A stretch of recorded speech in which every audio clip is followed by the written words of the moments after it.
સાંસદ સુધા મૂર્તિએ રાજ્યસભાના કેન્દ્ર સરકારને શાળાકીય શિક્ષણમાં સંશોધન અને વિકાસનું ભંડોળ વધારવા આગ્રહ કર્યો.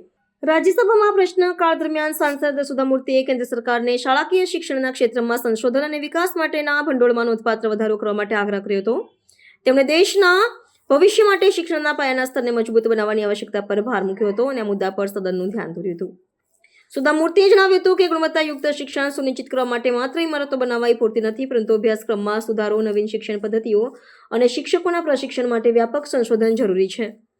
તેમણે સૂચવ્યું કે શિક્ષણમાં આધુનિક ટેકનોલોજીને યોગ્ય સમાવેશ કરવા અને બાળકોના વિકાસને લગતી નીતિઓ માટે ભંડોળ વધારવાનું સમયની માંગ છે.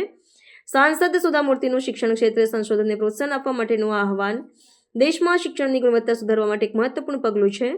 હવે કેન્દ્રીય શિક્ષણ મંત્રાલય દ્વારા તેમના પ્રસ્તાવ પર સકારાત્મક પ્રતિક્રિયા આપવામાં આવે તેવી અપેક્ષા છે. Education is not a stagnant water. It should be like a flowing river.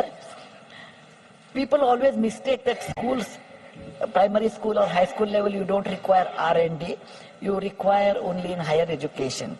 Government of India is kind enough to give certain amount of money for higher education, but may I request our education minister to release more funding, because R&D is very expensive.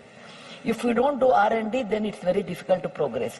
There are many new methodologies have come in a school level changing R&D, and I would request you to consider school level R&D, research and development, so that children can be better equipped. Dhanyawad. Jai Hind.